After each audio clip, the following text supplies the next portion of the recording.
Bullock. I mean, she didn't fight, but she was also. Remember how rare that character was in '94? Bullock's character. She wasn't Yeah, a damsel in distress or anything. And you notice all those movies make absolute bank.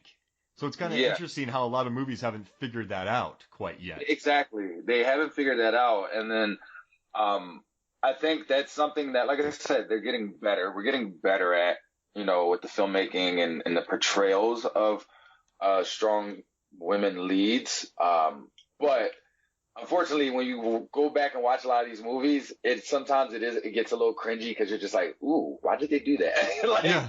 that wasn't necessary. Yep. They could have left that alone. They didn't have to change her up that much. And what I think hurt Del Toro a little bit was he really wanted to make this a Shakespearean family drama so in the commentary, he saw Nomak as the hero. And Nomak has a lot of hero shots in this movie. And then at the end, he wanted it to have like an incestuous relationship between father, daughter, and brother. And so you gave up on Nisa being an absolute badass. She just becomes this kind of almost, yeah, like what in Hamlet, who's like, oh man, the character from Hamlet, she just kills her, she just jumps off. I can't believe she's less Macbeth and she's more, I can't believe I can't remember the name. But yeah, so I think Del Toro went a little wrong in that direction, making it a family drama between the antagonists. I don't know what you think about that. But yeah, I agree. I agree because it became like, I feel like the story becomes less, you're more invested in that, and not in a good way than you are with Blade. Like, I want to see more of like Blade, how he's going to resolve this, not so much the family drama between these incestuous kind of relationships between the vampires or not even, they're not vampires in this movie. They're, like hybrid vampires, in this movie. So some weird thing. Yeah.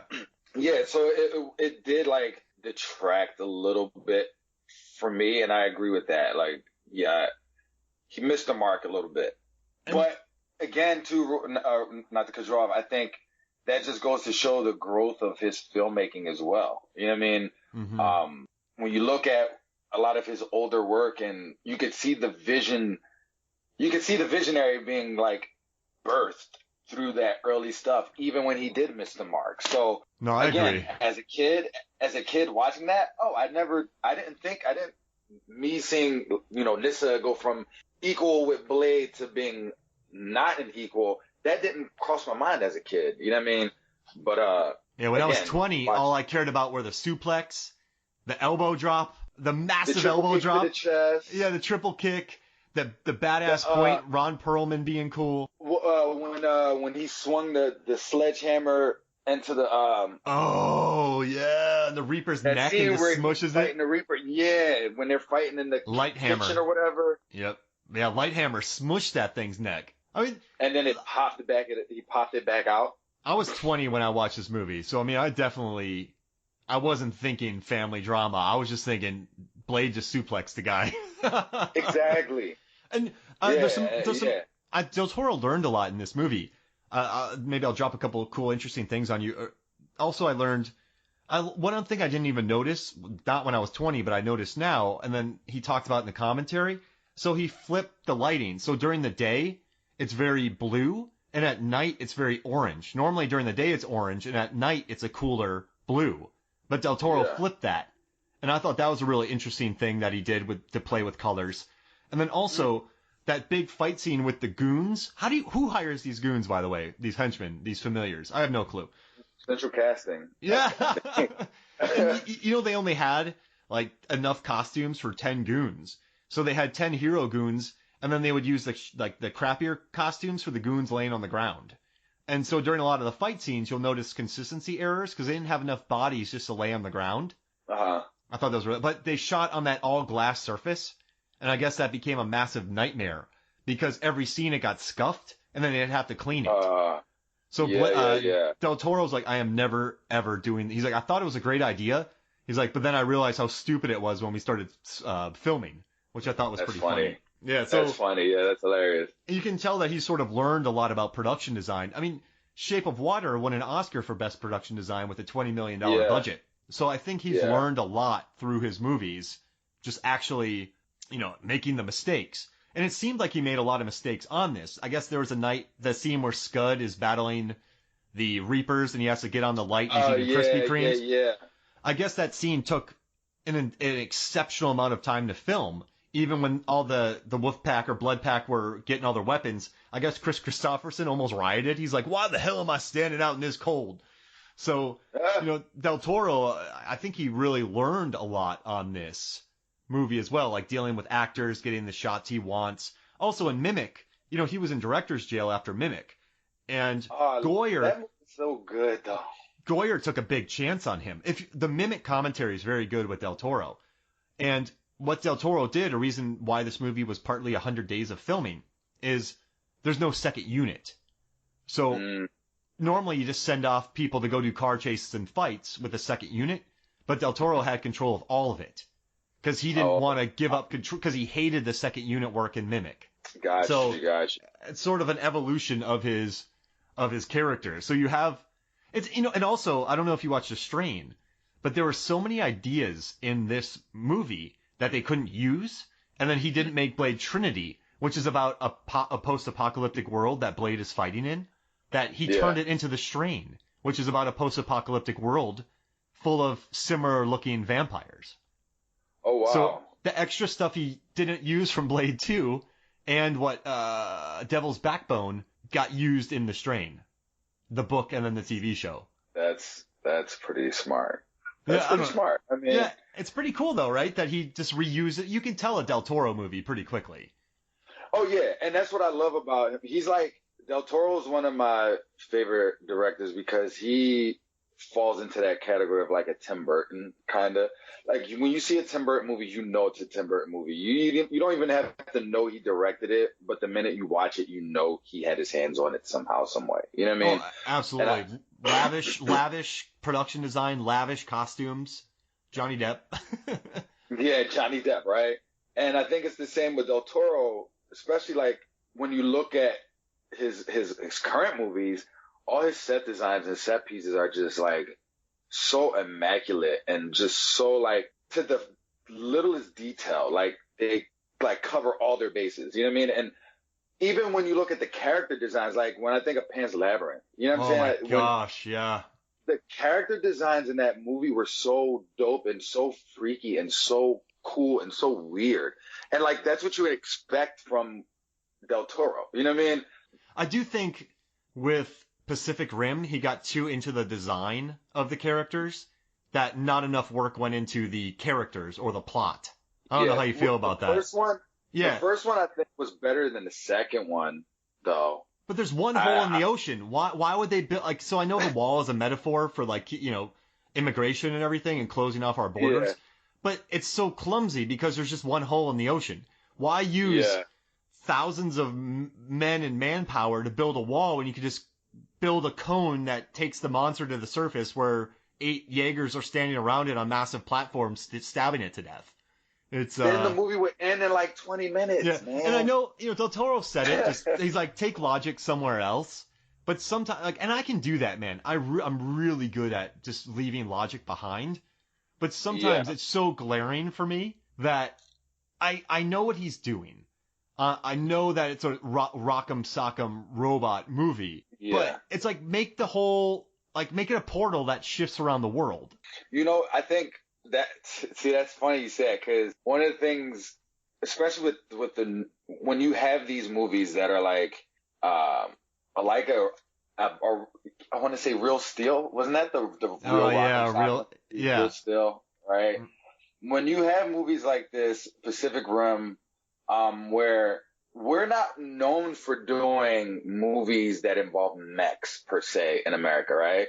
Or whenever we do movies about mech type things or robots, they're kind of chibi and they're kind of cute, or they're kind of more grounded in reality. Not so much in this like, Gundam realm that like Pacific Rim was like kind of. Yeah.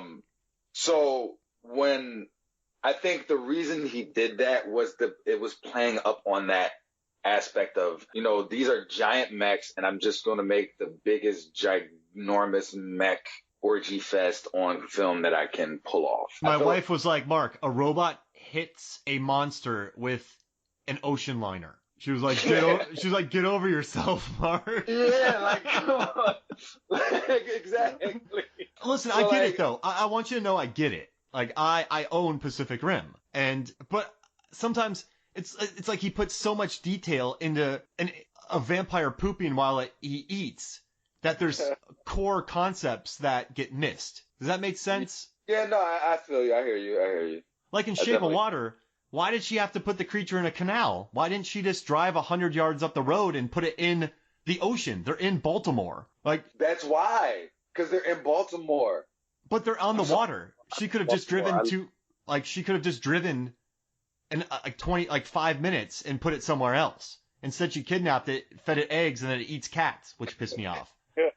She kidnapped it. Yeah, I wrote a cracked article about that, about how at the end you have Michael Shannon dead, and then you have her missing, and then you also have an MP that was killed during the escape of the creature, and you have these dead Russians. So how are like the two characters, Octavia Spencer and Richard Jenkins, going to explain that to the cops? Like, listen, we worked with the Russians in the 1950s. We worked with the Russians to free a monster from a lab, and an innocent guy was killed. And now you see this colonel with his throat slit. That was by a sea monster, but you won't see him because he's in the water. Well, it's actually, so Doug Jones in real life is a sea monster. Yeah, great hug, by the way. He gives a great hug. He does, doesn't he? But like he's a sea monster in real life. So I think if they didn't go that route, there would be more questions. You would have more questions than answers. So the questions that you have are minuscule compared to the questions that would have been if she didn't take those steps. Yeah. No, you're right. I mean, I do too many data articles. So exasperated. It's so annoying. All right, and also, I want to see what you think about this. So during the commentary, they were saying that the Matrix kind of should pay a due to Dark City, Blade, and Gung Fu movies. I don't know what you think about that with the Matrix. Do you think the Matrix was thinking about Blade with those kind of outfits and dark? I see a Dark City resemblance. Do you? All right, so let's be real. All right, everything for the most part in Hollywood is borrowed to a degree, right? When you look at kind of the aesthetic, like of the Matrix compared to the aesthetic of the Blade, I can see the comparisons, right? You can easily see it. I would say the main difference would be probably the ultra tech, but even then, like you said, even in the first, like you said, in the first Blade, they had their own technology and their own kind of setup. So like, I can see the comparisons. The Gung Fu thing, did I say Gung Fu? Yeah, I say Gung Fu too. Very hard boiled John Woo, like John Woo. Exactly. There it is.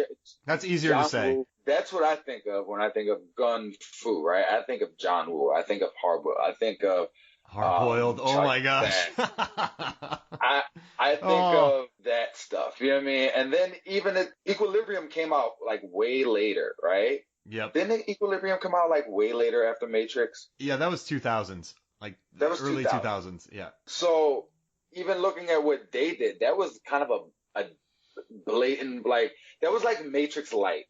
You know what I'm saying? Equilibrium was like Matrix 1.5. The Coke Zero. It's not the Diet Coke, it's the Coke Zero of Coke Zero, of that universe. So I mean, I could definitely see the comparisons, and again, everything in Hollywood is borrowed to a degree. Like someone has borrowed, like Avatar is basically Ferngully in 3D, you know. Yeah. So there's always going to be room to see where those comparisons can be made and where those influences are drawn from. But I think it's how it's done is the difference. Like, I feel like even if it's not outright, like blatantly stated, like we're paying homage to these movies, I think you can tell in the way it's shot and the way they present it. So that's why I love Stranger Things, because they blatantly borrow, but they do it with glee, and they let you know that they're doing it. Exactly, and you can tell it's from a place of high regard versus like, oh, we're blatantly trying to rip off the movies. We're blatantly trying to rip off, you know, all your favorite 80s, you know, childhood memories and present it to you in this package. So I appreciate it when it's done to that degree, you know? And another thing, Del Toro said this is a 6-pack of beer and a pizza movie.